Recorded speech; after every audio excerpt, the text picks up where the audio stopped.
That's right, dear listener, with the upcoming release of the long talked about and somewhat anticipated, well, by some people anyway, Coming to America 2? Wait a minute, that can't be right. Coming to America? Coming America 2. Coming to America 2.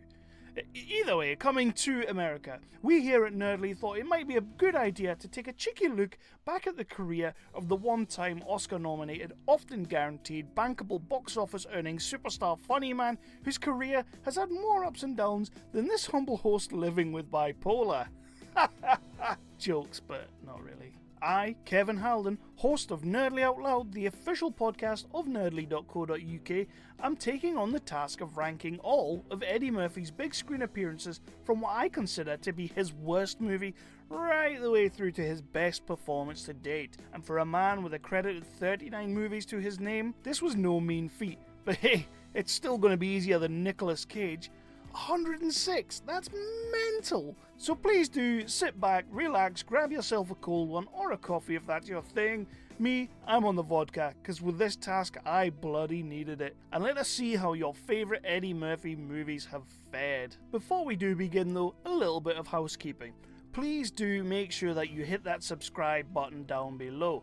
Hit that like and also hit that bell. The bell is a notification bell and will let you know whenever we drop one of our awesome episodes. And also a cheeky little disclaimer, just to let you know that this is strictly my ranking and not that of nerdly.co.uk as a whole. But let's be honest, my views and opinions are the ones that actually hold water over there. I'm just kidding, Jason, you know I love you. Eddie Murphy, it's your turn, you're up to bat. Let's see how your movies rank. 39 down to 1. Kicking it off, number 39, in dead last, it's Norbit. In 2007, Eddie Murphy famously walked out of the Oscars after losing out on Best Supporting Actor to Alan Arkin for Little Miss Sunshine. Norbit is widely regarded as the reason Murphy was snubbed, so where else could I start other than this movie? Okay, so there are movies on this list that may have scored lower with the critics and the audiences on sites like Rotten Tomatoes and IMDb, but with 12 Razzie noms, 3 wins, all for Murphy, in the Worst Actor, Worst Supporting Actor and Worst Supporting Actress categories, which really isn't bad considering co-star Thandie Newton would later claim he was never on set. This truly was the movie that helped cement Murphy in the Razzie Hall of Shame for Worst Actor of the Decade, after a slew of bombs in the 2000s. Directed by Brian Robbins, yes, Brian Robbins of Ready to Rumble Brian Robbins. Take a note of that name, by the way. Murphy is putting in triple duties and all of these roles are horrendous for their own reasons. Unbelievably to this humble narrator, Norbit still made a respectable $159 million on a budget of $60 million. So what the hell do I, you, all the critics know? Number 38, 2012's 1,000 Words. 2012 was set to be a decent year for Murphy after the previous year having starred in Tower Heist, which wasn't awful, and then being chosen to host the 2012 Oscars. Disaster struck when Tower Heist director Brett Ratner made a fairly un-PC statement about the gays. Silly boy Ratner. Ratner was then dropped as producer and Murphy followed him out of the door to be replaced by Billy Crystal. Better host if anything. The only Eddie Murphy movie that has a legitimate 0% amongst the critics. Directed again by the great Brian Robbins, yes, that one. 1,000 Words was a movie that had sat on the shelf for 4 years due to the parting of ways between DreamWorks and Paramount. You may have thought that was enough to prompt them to just not bother. However, release the movie they did, and this time Robbins had heard enough and took away the actor's best quality, his motor mouth and razor sharp wit, leaving us with just the funny faces and a truly awful plot. But when you take away the comedic element that Eddie Murphy brings to your movie, who do you bring in? Yeah, that's right, Hot Tub Time Machine's Clark Duke. Do yourself a favour, people, and skip this one. For number 37, we head back into the 2000s for 2009's Imagine That. 2008 and 2009 yielded 2 of Eddie Murphy's most forgettable movies, sandwiched in between Shrek flicks. We'll get to the other one now in a minute, but first, it's Imagine That, a movie that on paper sounds right up my street. A father forced to live in his daughter's imaginary world. Just gives you the warm fuzzies. but it failed to deliver in a big bad way, and interestingly would go on to be the first Nickelodeon movie nominated for a Razzie. I do sometimes wonder if fellow Razzie alum Adam Sandler's 2008 movie Bedtime Stories, which holds virtually the same plot, had something to do with its failure, but that's not for here. I will say, however, Yara Shahidi playing Eddie Murphy's daughter was somewhat of a revelation in her big screen debut. Murphy would later go on to state, if he really wants to cry himself to sleep, he puts on Imagine That and thinks of its failure. Imagine that, Eddie Murphy. Don't we all? For number 36, not only is this the movie I mentioned a second ago, but this completes our Robbins/Murphy trilogy. Meet Dave. Well, wouldn't you know it, Brian Robbins is back in the director's chair. I bet that bloody David Arquette movie doesn't look that bad right now, does it? The sad thing about this movie is all of the wasted talent. I mean, at this point, we're used to Eddie turning in poor movies, but Gabriel Union, Elizabeth Banks, and to a lesser extent Kevin Hart are all real talents. I genuinely really dislike this movie and feel sorry for anyone involved. Well, apart from Brian Robbins. But a fun fact that I did find was that Murphy failed to attend the premiere, citing his work on 1,000 Words, even though both movies had the same director and Robbins valiantly turned up like the true professional he is. Also, as of recording, this was the last time Murphy played numerous characters in a movie. Well, that is until Coming to America 2 hits Amazon Prime in March. Yes, my check better be in the mail, Amazon Prime. That is a nice cheeky little plug for you.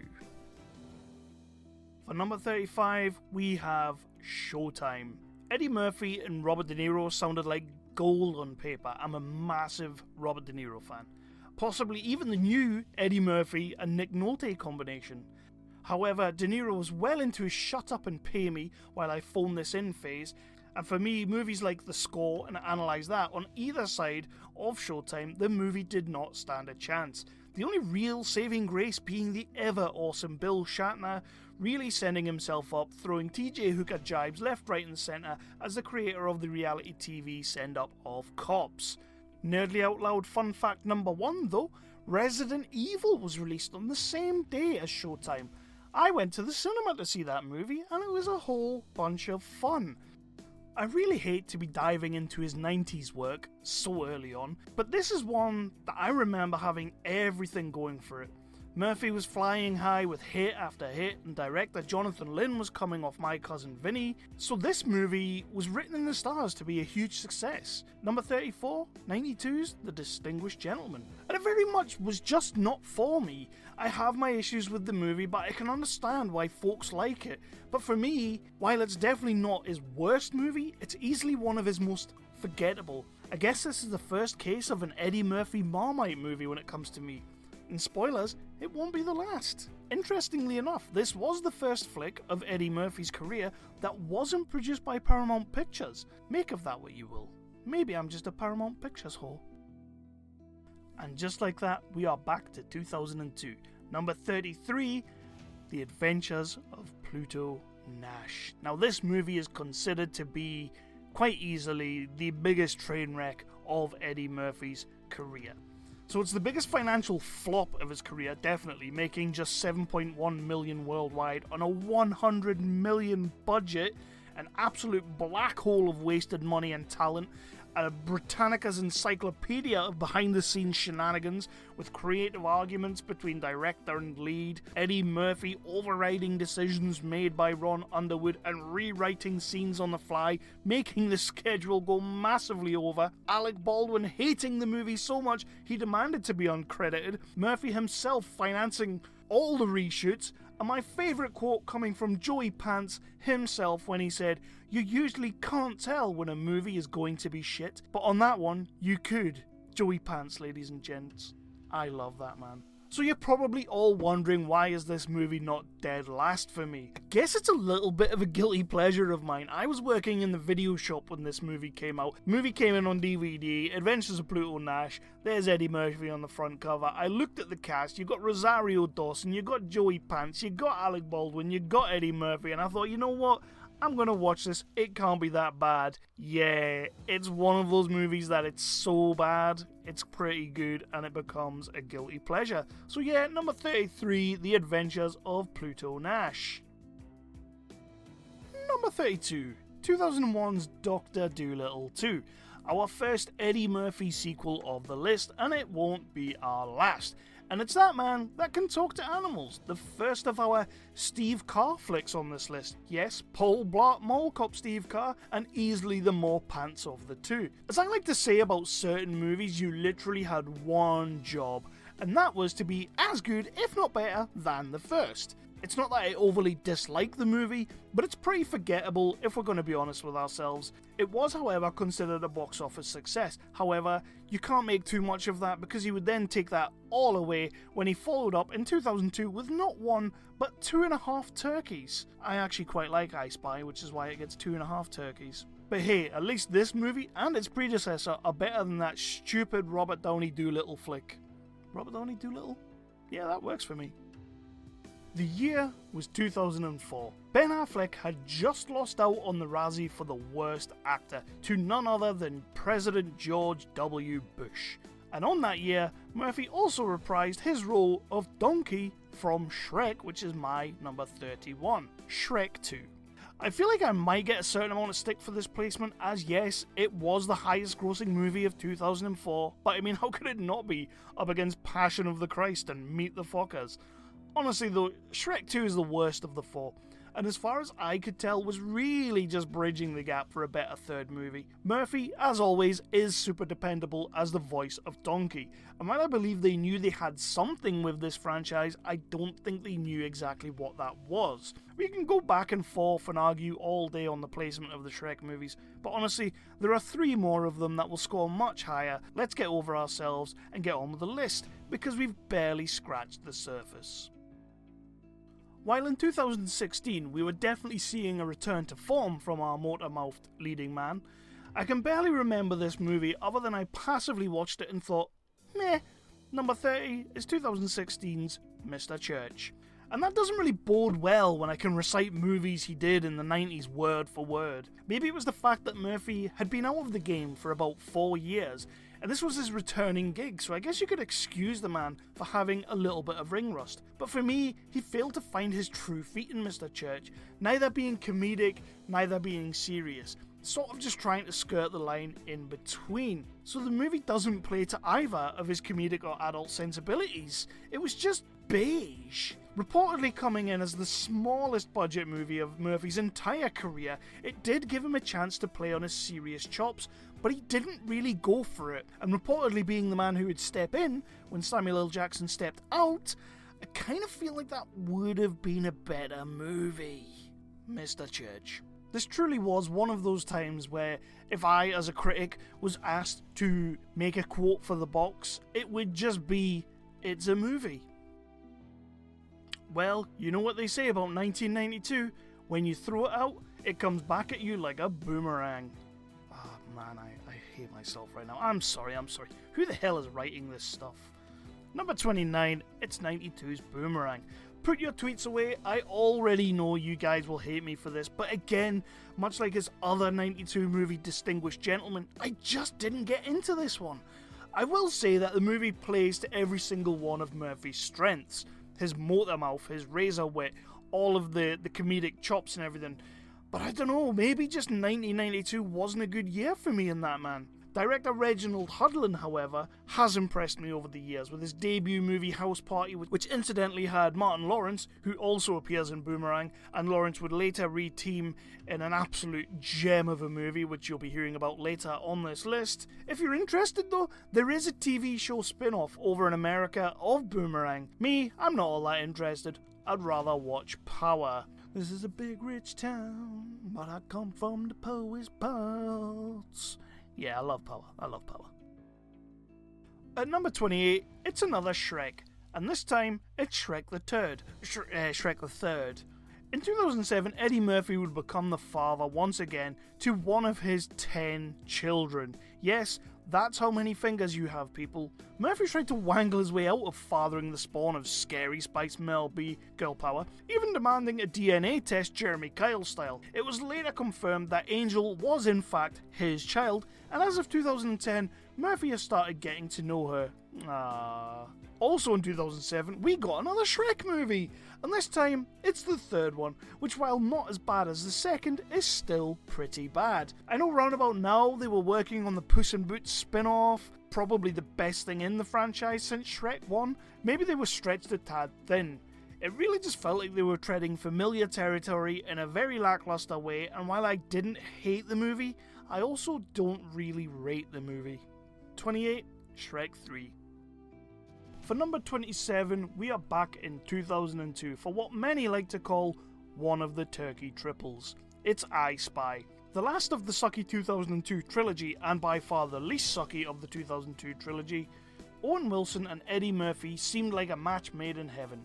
Eddie with his fast-talking bravado and Wilson with that cool and calm demeanour. I genuinely like this movie and think people need to give it a break when they look back at it. I don't think it helped back then that Joel Schumacher's Bad Company came out the same year and easily was the better of the two movies. But hey, why not revisit it in 2021 and see if you rediscover something special? Or you could always just watch Bad Company again. And this was not the first time that Murphy worked with director Betty Thomas. We'll get there soon. It's a dynamic that seemed to work for the most part.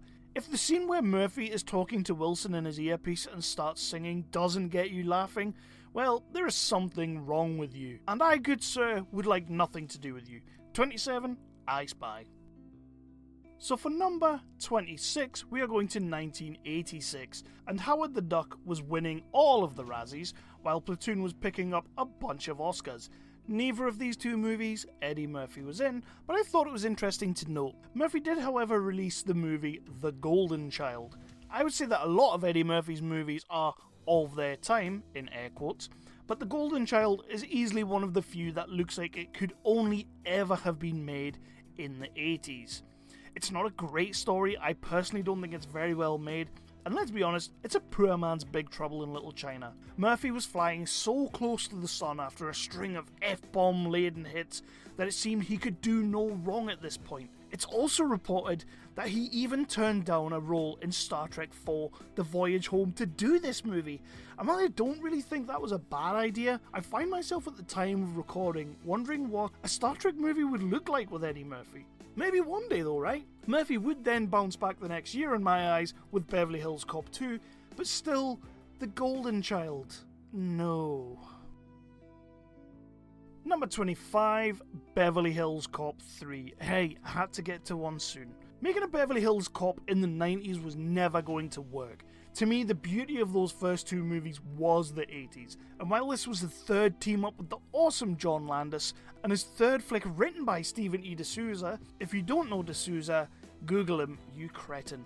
I don't know, this movie just fails for me. It's not terrible by any stretch of the imagination, but there is a definite sense of either Murphy just didn't want to do the movie, or the set was that of a troubled one, which is hard to imagine with Landis at the helm.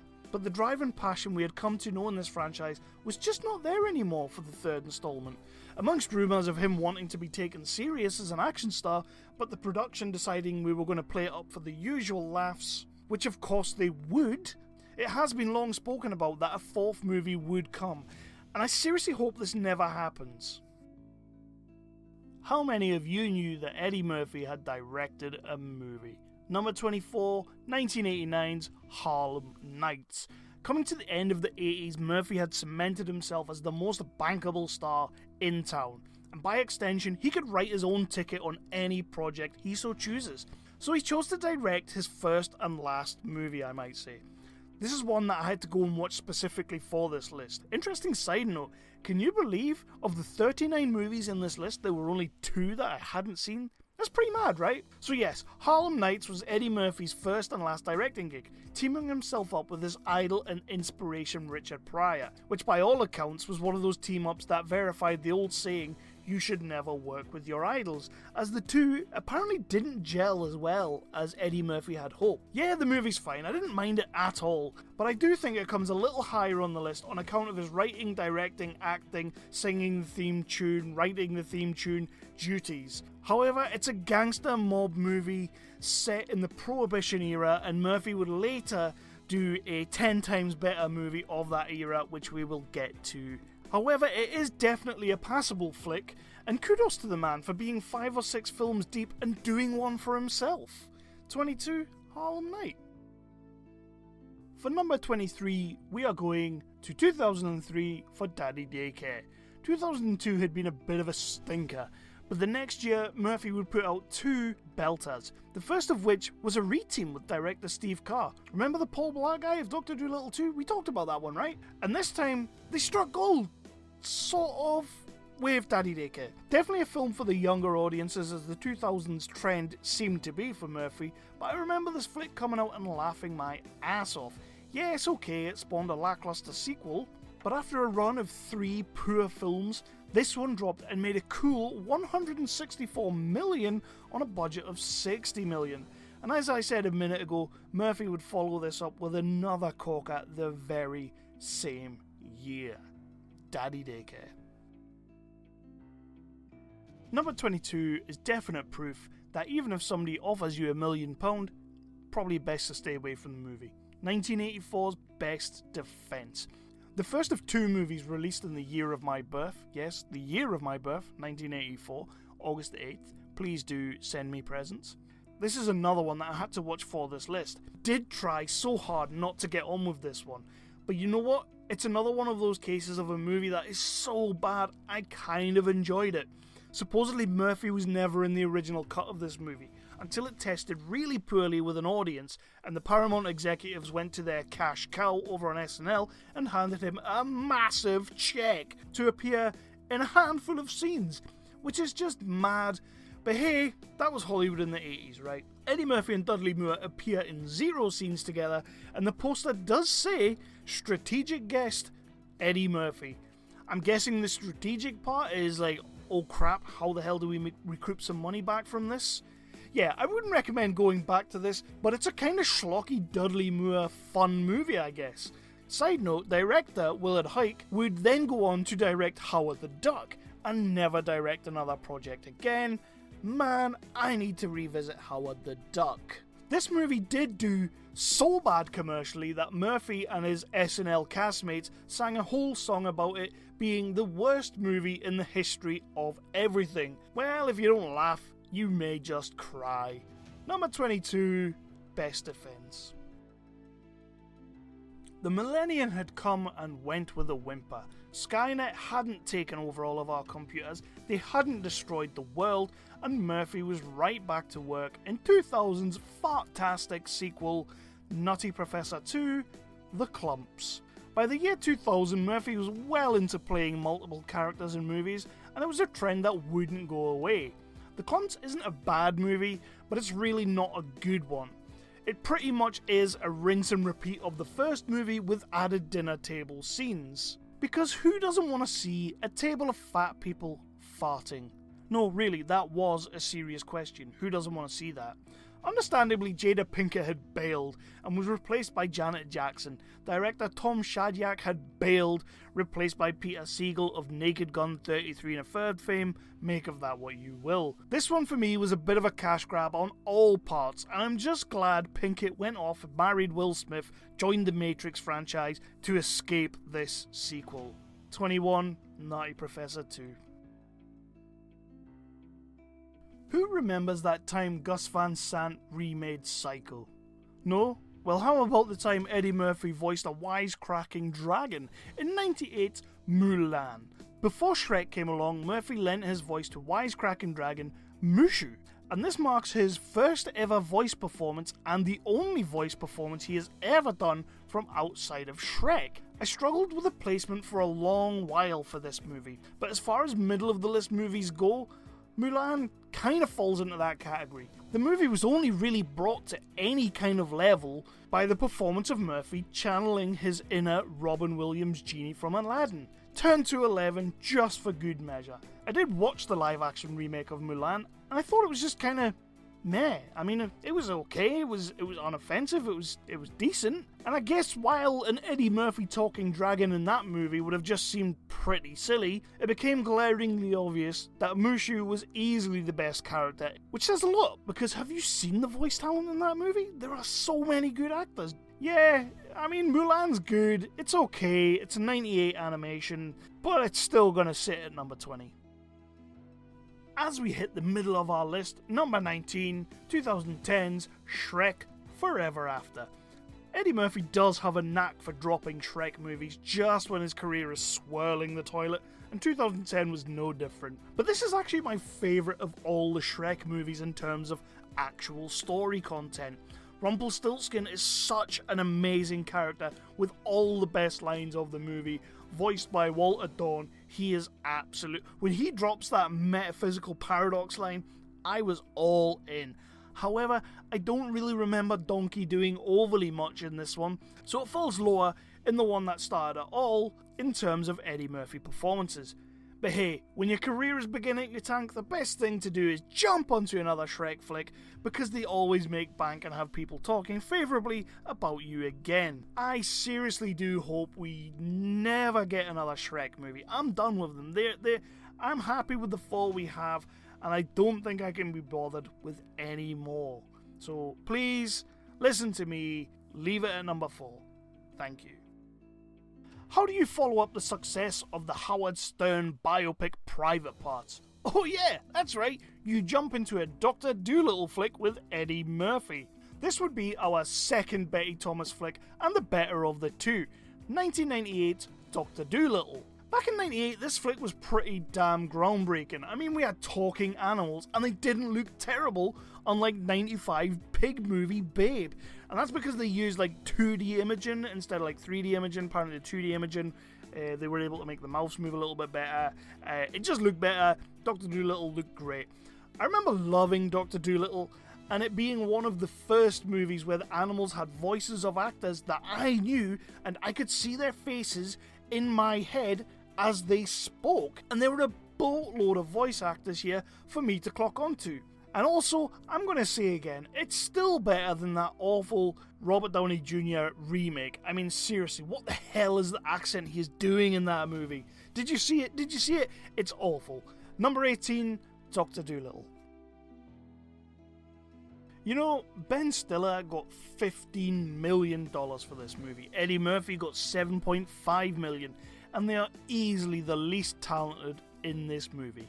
It's 2011's Tower Heist. I'm not a real fan of Ben Stiller, if I'm completely real with you, but I do love me some Matthew Broderick, Alan Alda, Casey Affleck, Gaburi Sidibe, so I was all in for this comedic Ocean's 11 send-up. Strangely though, Eddie Murphy is actually firing on all cylinders as the character Slide, really harkening back to the highlights of his early career. The only difference being that, as funny as he is in all the scenes he is in, he's not standing front and centre, and he's letting everyone else have their time on screen. Of course, the water is slightly sullied by the fact he demanded more money to film a scene that would set up a sequel, and the company said, nah, we're good. As I mentioned way back at the start of this video, Brett Ratner and Eddie Murphy would strike up a bond after this flick, and well, it cost him his Oscar hosting job. Always stick with your mates, even if they're... Yeah, Brett Ratner kind of turned, yeah. But yeah, Tower Heist, I don't mind it. It's not great, it's okay. Eddie Murphy's very good in it, but there's better people in it. So yeah, 17, Tower Heist. At number 16, we turn to what is probably Eddie Murphy's highlight of his career. In 2006, he would turn in what most critics consider to be his greatest role, and even garnered himself a Best Supporting Actor nomination at the Oscars. Yes, it's Dreamgirls. Now this is another one-watcher for me, as I'm just not into movies of this vein. But you're damn right I'm watching a Murphy movie directed by the guy who made Candyman 2. Seriously, the guy who made Candyman 2 made Dreamgirls. Of course, The Oscar win was not to be, as he would lose out to Alan Arkin, as we've already covered, for the movie Little Miss Sunshine, which I have to say is a better movie. He would then storm out of the building like a total brat, but then again, he may have just been heading across the street to pick up 1, 2, or all 3 of his awards that he won at the Razzies for Norbit. Dreamgirls is a good movie, it's well worth a watch, but there's been better movies, and Murphy has been better in them. For number 15, Eddie Murphy would team up with John Landis. John Landis is the mastermind behind many an SNL career in helping propel them into the stratosphere, and though Murphy had struck big with his first feature 48 Hours, many attribute 83's Trading Places as the arrival of his comedic chops on the big screen. I honestly think if you asked 100 people their top 3 Murphy movies, Trading Places would probably be in most of them. Personally, I don't really get it, but I have only seen it a couple of times, probably due to my aversion to Dan Aykroyd and his earlier works. Landis and Murphy would go on to make 2 more movies after this. We've already spoke about Beverly Hills Cop 3 and we will get to the other one pretty soon.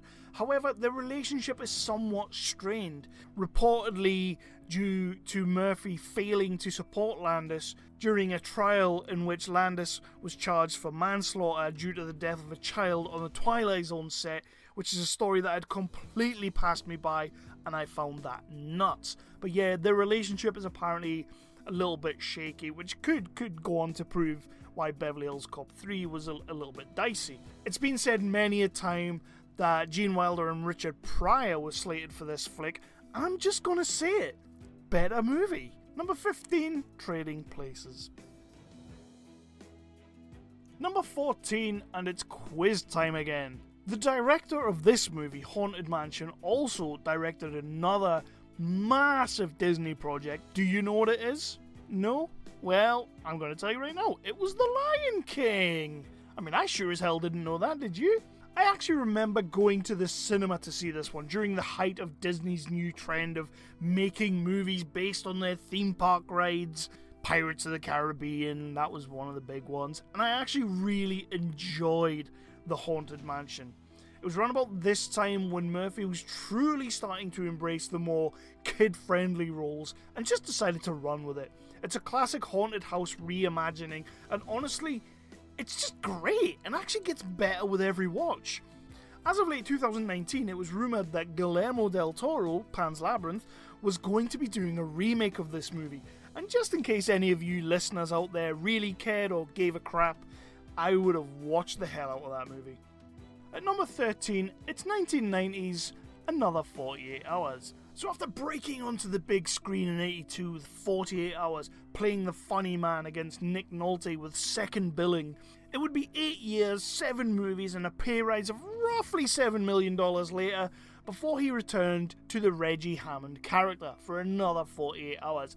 Interesting side note, first build on the original movie was Nick Nolte, first build on the sequel was Eddie Murphy, understandably so. While I am a fan of this sequel, it's very much a highlight reel of everything that worked in the first movie, only softened down, contrary to what director Walter Hill would have you believe. Allegedly based around a story that Murphy himself wrote under the Fred Broughton pseudonym, which is a name that he's used over the years. Although it did make its money back, to some it was considered a flop, and this would be the straw to break the camel's back of a long-running relationship between himself and Paramount, after both parties blamed each other for its failure. Jobbing acting legend Brian Jones, returning from the first flick, would claim this movie was when he stopped caring, due to all of his scenes being massively cut, taking him from the third lead of the movie to a glorified extra, which is mental because he made about 1 million movies. In at number 12, Shrek. 2001 was a game changer in the world of animation, with the first smash hit animated movie outside of Disney, outside of Pixar, and it's hard to imagine any Eddie Murphy fan that doesn't hold Donkey as some of Murphy's best work. Having made a great working relationship with John Katzenberger earlier in his career, there was truly no other choice for this role. The first winner of the inaugural Best Animated Feature Oscar, That year, it's hard to deny, Shrek firmly cemented DreamWorks as a force to be reckoned with against their Disney counterparts. Shrek would go on to span 3 sequels, a spin-off of numerous TV specials, countless toys, and afford Murphy the grace period between Shreks to make any stinkers that he likes. Look no further than 2002 for proof of that. The only sad thing about Shrek is that Nicolas Cage was originally slated to voice Shrek, but he turned it down on account of the character looking too ugly.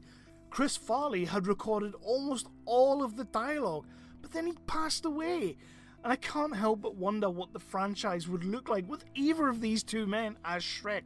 Having said that, Shrek would go on and be a massive success, everyone involved was amazing, and Eddie Murphy, you are the man when it comes to voicing donkeys.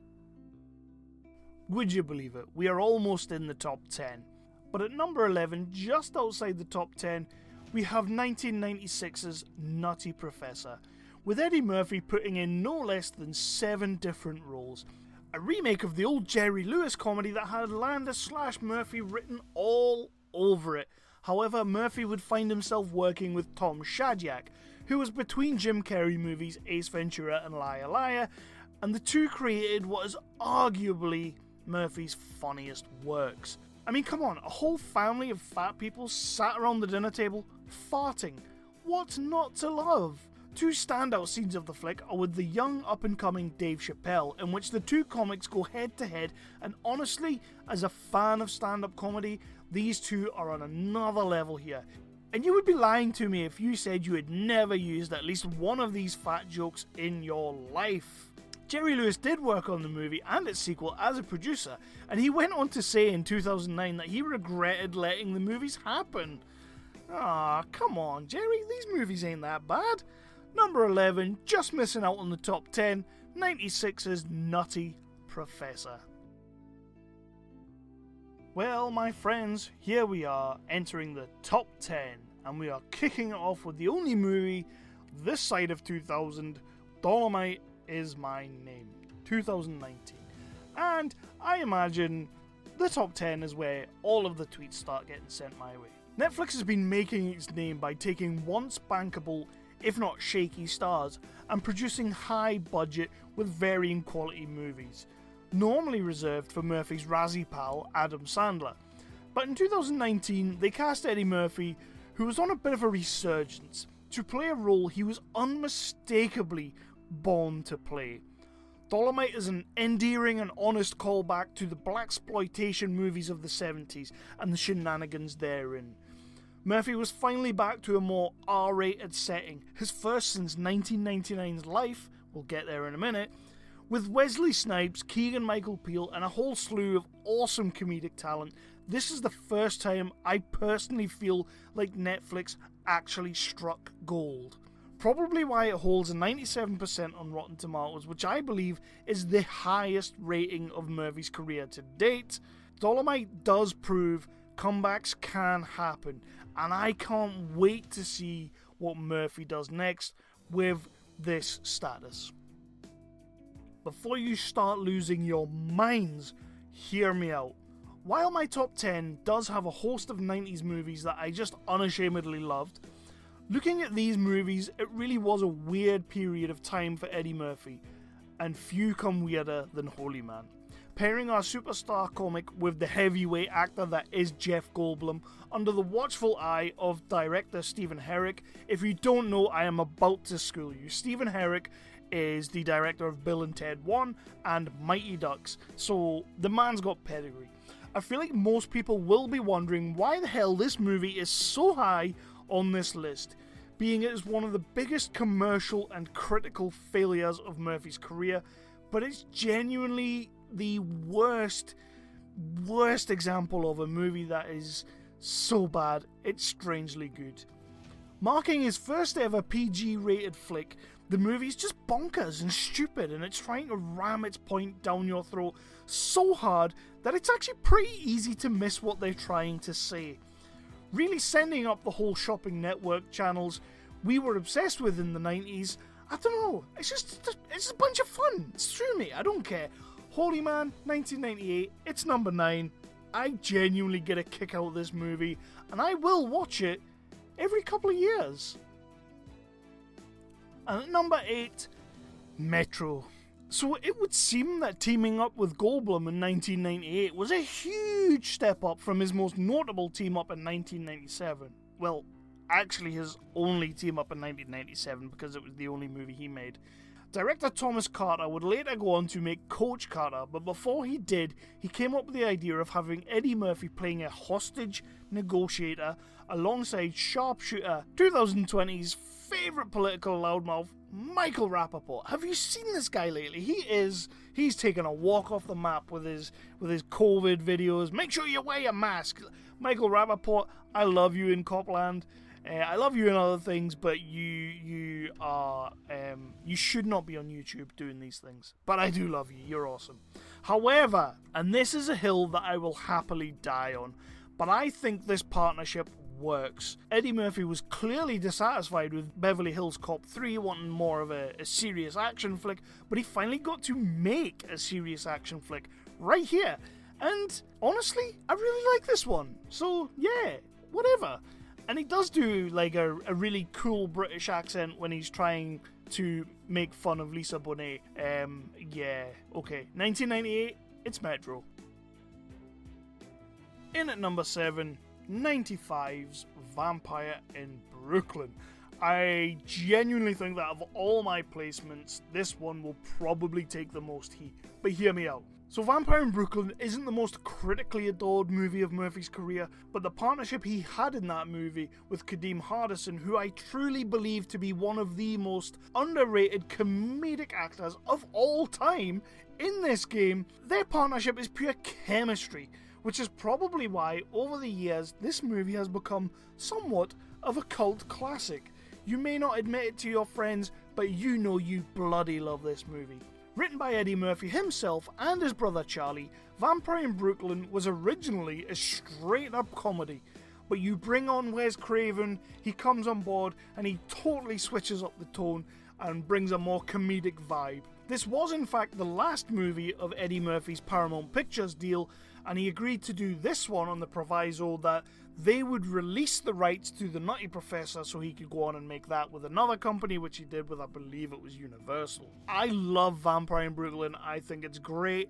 It's funny. I think of all the movies where he's playing multiple roles, I think this is some of his best work. Number 6 on my list is 1999's Bowfinger. Now, I'm probably the least Stephen Martin fan you are ever going to find, but he has done one or two movies that I genuinely love. One of those is 99's Bowfinger. By the time 99 came around, Murphy was deep into playing multiple characters, and this time he was playing very, very different twin brothers alongside Steve Martin, being directed by the awesome Frank Oz of The Dark Crystal, and of course the man who played Yoda. The great thing about Bowfinger is that this is an unbelievably ahead of its time, with early references to Scientology, the cult of celebrity, and poking fun at production studios. But honestly, I genuinely just love the concept of them making a movie around an actor without him really knowing he is in it. It's kind of that reality TV show before reality TV shows. Apparently this was inspired by the rumours of a movie made in the 1920s. Steve Martin is great in this movie, and considering Murphy was between movies and had 6 weeks to shoot his scenes, well, I'm pretty bloody impressed. And of course, that freeway scene is absolutely freaking hilarious. I did read that they filmed the freeway scene and then superimposed the traffic in later, which is a bit disheartening, but I still love the movie Bowfinger. Ladies and gentlemen, it's been a while, but we are now on the home straight. We are in the top 5, the 5 best movies of Eddie Murphy's career. Number 5, 1984's Beverly Hills Cop. The second movie that Murphy made in the year of my birth, and I think this one may cause a little bit of a stir. The fourth feature of his burgeoning career, and arguably the movie that put the man on the map and made him a household name in the cinema sense. Director Martin Brest. Yes, 2003's Geely director Martin Brest. Don't worry, he hasn't directed anything since, although he did also make Scent of a Woman. Hoo-ha! It's said that Martin Brest would flip a coin on whether he was going to make this flick or not, after being hounded by Don Simpson and Jerry Bruckheimer. That coin now hangs framed on his wall, understandably so. I don't have a massive great deal to say about this flick, other than I'm so glad Sylvester Stallone didn't make this movie. Apparently he was slated for the role for a long time, until producers Don Simpson and Jerry Bruckheimer decided he wasn't their guy. The great thing is that Beverly Hills Cop was an immediate smash hit, and upon its initial screening with the studios, they were adamant that they had to move ahead with the sequel, and move ahead with the sequel they did. Number 4 is Coming to America. Yes, the reason we are doing this list, do not forget, good people, Coming to America 2 or Coming to America or whatever you want to say, whatever you want to call it, is hitting Amazon Prime very soon. That's why we're doing this list, and that's why I'm here, and that's why my throat is very, very sore. For me, this is the best of the Landis/Murphy trilogy. And even though their working relationship was going rapidly downhill due to Eddie Murphy's rise in status and Landis reportedly not being able to rein him in, this movie would also mark the first time that Murphy got to play multiple roles. And I'm sorry, but those scenes in the barbershop are simply iconic. Like, they've been quoted, parodied, they are amazing scenes. And of course, this movie would create a long-standing relationship with Rick Baker. Yes, that Rick Baker. That would run right the way through to Norbit. Remember Norbit? We spoke about that right back at the start. God, that feels like days ago. If Beverly Hills Cop was the movie that made him, Coming to America was the one that propelled him down the road at a hurtling pace. And it was becoming hard to deny his chops and bankability at this point.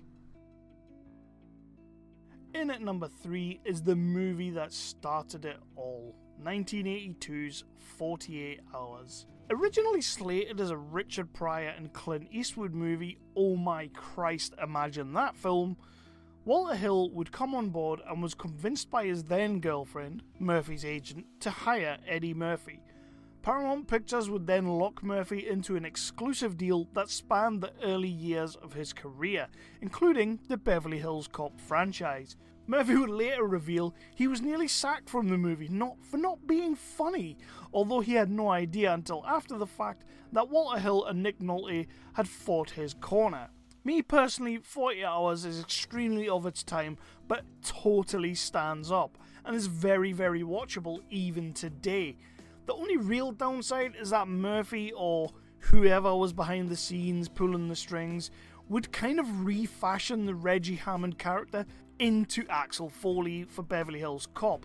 He's sort of a watered down version. Obviously, he goes from being a con to being a cop, but honestly, you can't look at the Reggie Hammond character and not see Axel Foley or vice versa. Those two characters are very the same, very similar, only Axel's a little bit more watered down and a little bit more viewer friendly for Beverly Hills Cop.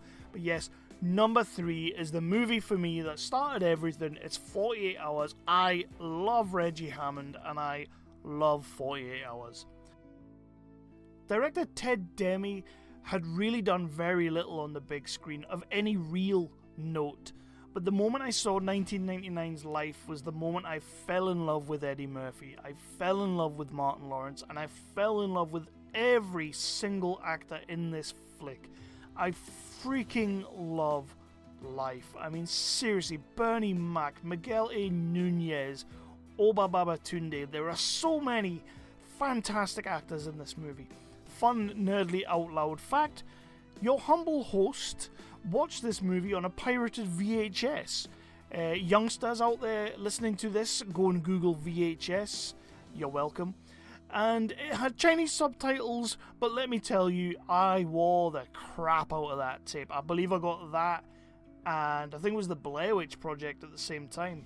I do think that this is genuinely the most honest and sincere movie that both of these leads have ever made, and it's criminally underrated to this day. I mean, you see these guys grow up together in the movie. Yes, it's Rick Baker on makeup again. The first movie, the only movie I think they've ever done where he's not really playing multiple roles and Rick Baker's just aging him up. But you see these guys age together and the chemistry is just phenomenal. Eddie Murphy compliments Martin Lawrence. Martin Lawrence compliments Eddie Murphy. There's not enough I can say about this movie, and apparently a lot of the dialogue is totally ad-libbed, which doesn't surprise me.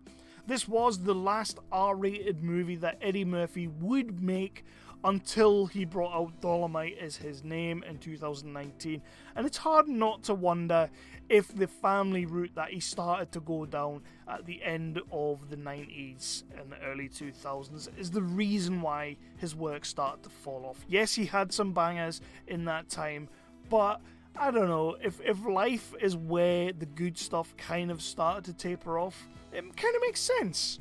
Yeah, 1999's Life is my number 2. I absolutely love the movie. I adore the movie. We have arrived. It is my number 1 movie of the 39 movies that Eddie Murphy has made in his career, ranked from the worst possible movie he has made to the best performance he has made.